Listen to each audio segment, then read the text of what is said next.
سخر لنا هذا وما كنا له مقرنين وإنا إلى ربنا لمنقلبون ربنا آتنا في الدنيا حسنة وفي الآخرة حسنة وقنا عذاب النار وصلى الله على سيدنا محمد وعلى آله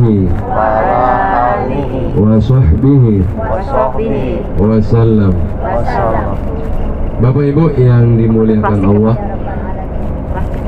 pertama-tama marilah kita panjatkan puji syukur kehadirat Allah Subhanahu wa taala atas limpahan rahmat dan hidayahnya kepada kita semua, sehingga pada pagi hari ini alhamdulillah kita semua masih diberikan kesehatan oleh Allah Subhanahu wa taala.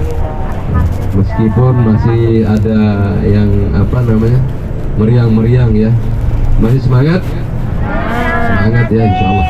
Salawat dan salam tak lupa kita curahkan kepada junjungan Nabi besar kita Muhammad sallallahu alaihi wasallam. Allahumma shalli ala sayyidina Muhammad wa ala ali sayyidina Muhammad. Bapak Ibu yang dikasihi Allah, alhamdulillah untuk hari ini kita akan melaksanakan City Tour kota Mekah ya. Di antaranya yang akan kita kunjungi yang pertama yaitu Jabal Thur ya. Setelah dari Jabal Thur kita akan mengunjungi yaitu Jabal Rahmah. Jabal Rahmah yang berada di Padang Arafah. Setelah dari Padang Arafah kita akan menuju atau akan melewati Muzdalifah. Tapi insyaallah di Muzdalifah nanti kita akan ambil wudhu ya, ambil wudhu di Muzdalifah karena di Ji'rah itu sangat ramai. Jadi nanti kita ambil wudhunya di Muzdalifah. Jadi sampai di Ji'rah nanti kita tinggal langsung masuk ke masjid untuk melaksanakan sholat sunat ihram. Setelah dari Muzdalifah lalu melewati yaitu Mina. Jadi kita akan melewati rute perjalanan haji ya. Setelah dari Mina lalu kita akan menuju ke tempat miqat yaitu Ji'rana. Setelah dari Ji'rana kita juga akan melewati yaitu Jabal Nur atau Gua Hira. Ya, setelah itu baru kita akan melewati juga yaitu Jannatul Ma'la atau di pekuburan Ma'la. Setelah itu kita akan melewati juga yaitu Masjid Jin, yaitu Masjid Syajarah. Bapak Ibu yang dirahmati Allah, alhamdulillah ya, dalam suasana pagi yang begitu ceria ini Bapak Ibu ya, masih semangat untuk melaksanakan City Tour kita ya. Jadi ini adalah nikmat yang sangat luar biasa bagi kita semua, dan alhamdulillah masih kita dalam keadaan sehat dan walafiat. Itu adalah nikmat yang sangat luar biasa, karena di mana kebanyakan bagi kita itu tidak mempergunakan waktu yang sebaik mungkin, karena di mana dijelaskan di dalam sebuah hadis yang berbunyi ni'matani maghbunun fihima katsirun minan nas, yaitu dua nikmat yang kebanyakan manusia itu tertipu ya. Jadi yang dua itulah yang kebanyakan kita itu lalai, yang dimana as-sihhatu wal faragh, yaitu nikmat sehat dan juga waktu luang. Tapi alhamdulillah untuk Bapak Ibu ini sangat luar biasa untuk mempergunakan waktu sebaik mungkin ya, Masya Allah. Nah, jadi waktu sehat alhamdulillah Meskipun ada yang kesasar juga masih semangat ya. Ya, itu adalah suatu pengalaman Bapak Ibu ya. Bukan apa namanya, jadi pengalaman, jadi untuk cerita-cerita ke depannya lebih seru gitu ya. Ya, jadi itu adalah suatu pengalaman yang baik. Jadi kalau langkah kita dari hotel ya, yang lebih jauh itu lebih banyak pahalanya. Ya, lebih kalau di Masjidil Haram ini lipatan yang sangat luar biasa ya, yang dimana lipatannya itu khairum mim mi'ati alfi sholatin fi masjid. Itu terlebih baik daripada 100.000 kali sholat di masjid lainnya. Dan itu kita sudah menunjukkan bahwa ketakwaan kita kepada Allah itu sangat luar biasa. Itu sangat sungguh-sungguh. Karena di mana banyak juga orang-orang ya yang menyepelekan hal itu. Dan juga saya akan jelaskan saya akan bacakan sebuah syair yang dijelaskan di dalam kitab Wahyul Mimbar ya, yang berbunyi tarjun najata walam tasluk masalikaha inna safinata la tajri 'alal yabasi. Jadi tarjun najata itu engkau menuntut jalan keselamatan itu, walam tasluk masalikaha, tapi tidak menempuh jalan keselamatan itu, inna safinata la tajri 'alal yabasi. Jadi sesungguhnya perahu itu tidak mungkin ya, tidak bisa berlayar di daratan kering. Maka alhamdulillah tujuan kita adalah untuk menuju keselamatan Bapak Ibu ya, sebagaimana yang tadi saya jelaskan, saya bacakan. Maka untuk itu keselamatan ini itu tergantung dari kita, pilihan kita. Yang dimana kalau kita selalu ingat kepada Allah Subhanahu wa Ta'ala, selalu berzikir, bertasbih, bertahlil, lebih-lebih bersalawat. Karena salawat itu adalah sangat luar biasa Bapak Ibu. Man shalla alaiya sholatan wahidah sallallahu alaihi asyara. Jadi kalau kita berselawat, satu kali salawat, maka Allah akan memberi ganjaran itu 10 kebaikan ya. Dan hadis itu bentuknya nakirah Bapak Ibu ya, umum. Kalau kita baca di Indonesia baru kita akan dapat pahala 10 kebaikan. Tapi kalau kita baca di tanah haram ini, Makkah, baik di Madinah dan juga di Mekah, maka pahalanya akan dilipat ganda. Bapak Ibu yang dirahmati Allah, ini kita akan menuju ke Jabal Fur ya, yang dimana Jabal Fur ini adalah gunung yang sangat luar biasa, yang dimana pada zaman baginda Rasulullah SAW ya, karena zaman baginda Rasulullah SAW bukan seperti sekarang ini. Dan kita alhamdulillah ya, untuk ziarah kita naik bis ya, jadi tapi kalau kita bayangkan bagaimana ketika baginda Rasulullah SAW, yang dimana dulu ketika menyampaikan kebenaran ya, menyampaikan kebenaran dari Allah Subhanahu wa Ta'ala, menyampaikan agama yang benar, tapi banyak kafir Quraisy itu tidak menerima, yang dimana baginda Rasulullah SAW itu tidak berkata dengan hawa nafsu, wa ma yantiqu 'anil hawa in huwa illa wahyun yuha. Jadi Allah Subhanahu wa Ta'ala berfirman di dalam Al-Qur'an bahwa Nabi Muhammad itu tidak berbicara dengan hawa nafsu, in huwa illa wahyun yuha, melainkan dengan wahyu. Jadi apa yang disampaikan, bahkan banyak juga dijelaskan di dalam Al-Qur'an, wa ma atakumur rasul, bahwa apa yang datang dari baginda Rasulullah SAW fakhudhu, maka ambillah. Wa ma atakumur rasul fakhudhu wa ma nahakum, maka apa yang dilarangnya fantahu, maka tinggalkanlah.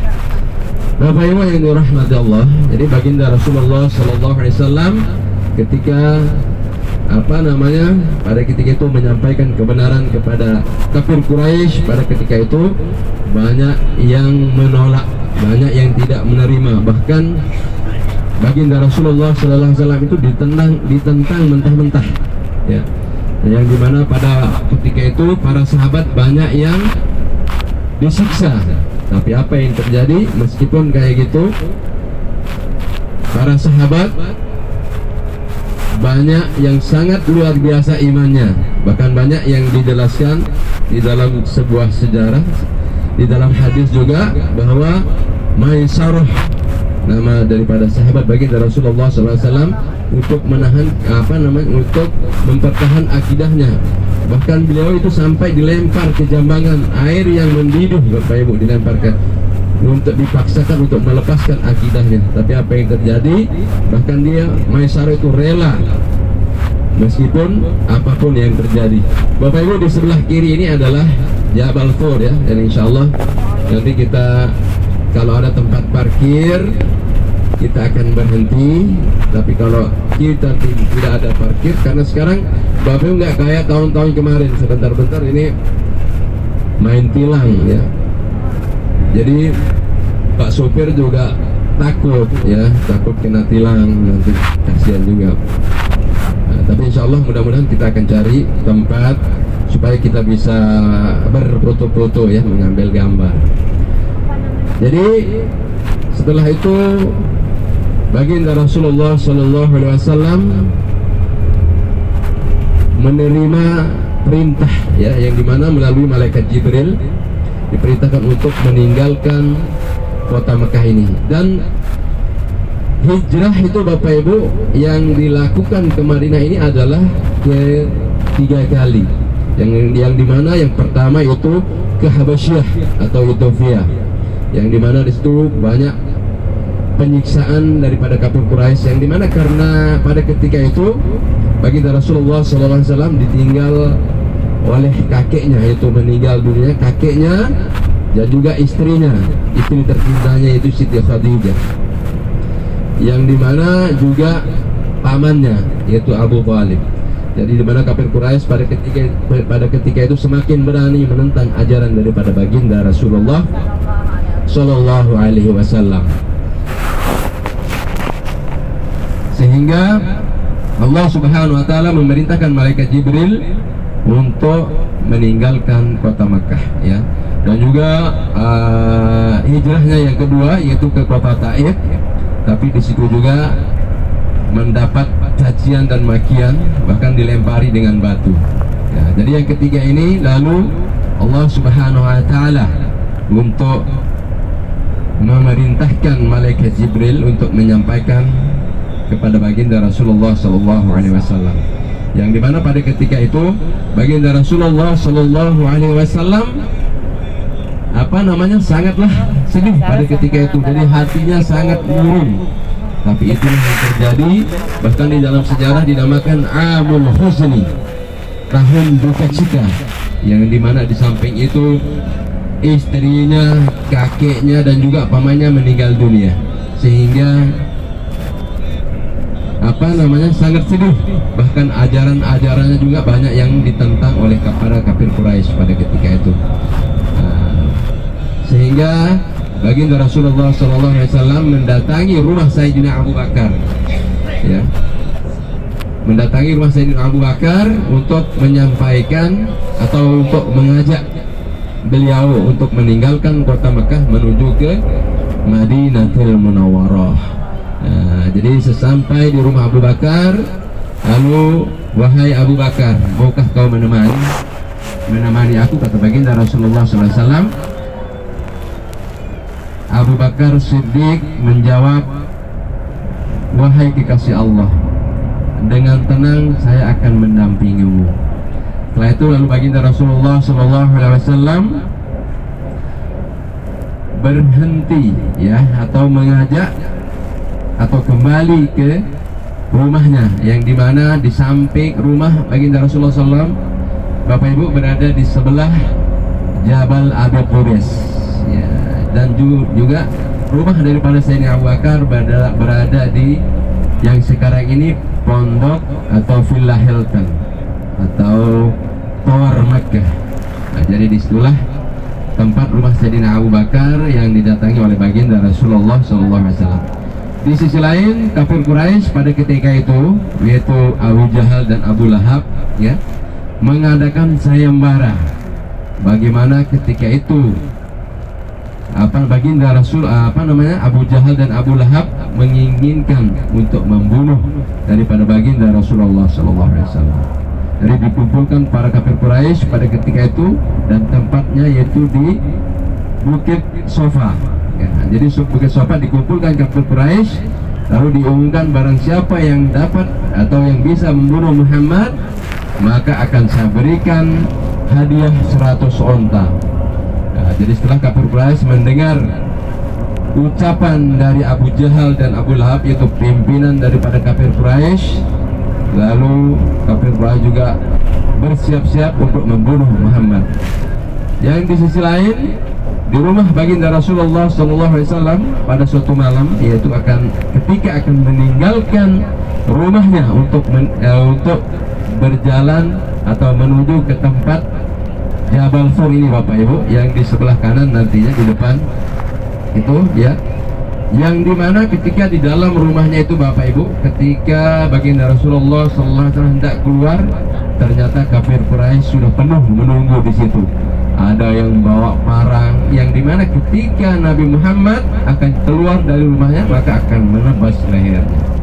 Tapi apa yang terjadi ketika itu, baginda Rasulullah SAW membacakan ayat, yaitu ayat 9 yang berada di surat Yasin, yang berbunyi waja'alna min baini aydihim saddan wa min khalfihim saddan wa aghshaynahum fahum la yubsirun. Setelah itu, dalam baginda Rasulullah SAW keluar dari rumahnya tanpa seorang pun yang melihatnya. Subhanallah. Itu adalah mukjizat yang diberikan kepada baginda Rasulullah SAW. Dan juga kita boleh coba Bapak Ibu ya. Kalau dilihat berarti lepas, kalau dilihat berarti nggak lepas ya. Jadi itu doa daripada baginda Rasulullah SAW. Dan setelah itu, lalu keluarlah bersama Sayyidina Abu Bakar untuk menuju ke tempat ini Bapak Ibu, di sebelah kanan kita. Jadi Bapak Ibu bisa lihat ya, yang dimana dulunya, dan juga di atas itu ada sebuah gua Bapak Ibu ya, ada sebuah gua. Dan ada yang mau naik? Kalau ada yang mau naik, silahkan ya, tapi nanti pulang sendiri. Karena perjalanan menuju puncak itu ya kurang lebih turun naiknya itu 3 jam. Ya, jadi ada juga yang naik lebih-lebih kalau musim dingin, itu banyak yang naik Bapak Ibu. Ya, jadi baginda Rasulullah SAW menuju ke puncak itu Bapak Ibu. Ya, di sisi lain kafir Quraisy pada ketika itu, ketika sampai pagi Nabi Muhammad tidak keluar, lalu mendobrak pintunya, lalu menuju ke tempat tidurnya, lalu ditariklah selimutnya, karena ada yang mengatakan di separuh riwayat itu yang menggantikan baginda Rasulullah SAW, menggantikan di tempat tidurnya itu Sayyidina Ali. Jadi Sayyidina Ali pada ketika itu masih kecil ya. Jadi disitulah pas ketika tarik, lalu bangunlah Sayyidina Ali, lalu berkata, di manakah Muhammad? Sayyidina Ali berkata, tidak tahu. Jadi tidak sampai di situ, kafir Quraisy tidak menemukan baginda Rasulullah SAW di tempat tidurnya, lalu mereka itu melakukan pengejaran ya. Bahkan sampai ke puncak di situ Bapak Ibu ya. Setelah di puncak di situ, karena ada sebuah gua di situ, karena baginda Rasulullah SAW sudah tahu bahwa kafir Quraisy akan mengejar di situ. Lalu baginda Rasulullah SAW masuk di sebuah gua di situ, tapi guanya bukan kayak di Indonesia Bapak Ibu, hanya bisa untuk duduk saja, tidak bisa untuk berdiri ya. Jadi setelah itu lalu baginda Rasulullah SAW masuk di dalam gua itu. Tapi apa yang terjadi sebelum masuk itu, Sayyidina Abu Bakar untuk menegah dulu baginda Rasulullah SAW, biar Sayyidina Abu Bakar masuk duluan, karena untuk mengecek lubang-lubang yang dimana nantinya takut ada binatang yang yang berbisa ya. Jadi setelah itu Sayyidina Abu Bakar masuk ke lubangnya untuk menutupi lubang-lubang itu. Tapi ada satu lubang yang tidak tertutup ya, yang dimana Sayyidina Abu Bakar tidak menutupnya. Ketika itu lalu baginda Rasulullah SAW dipersilahkan Sayyidina Abu Bakar untuk masuk ke gua tersebut. Lalu apa yang terjadi ketika itu? Ketika baginda Rasulullah SAW pada ketika itu sudah sangat capek ya, lalu atau tidurlah di pangkuan Sayyidina Abu Bakar Siddiq. Nanti kita akan lanjutkan ceritanya Bapak Ibu ya. Kita sudah sampai di Jabal Khor. Kita akan turun dulu untuk mengambil dokumentasi foto-foto. Setelah itu baru kita akan melanjutkan lagi perjalanan ya. Nanti saya akan lanjutkan ceritanya setelah kita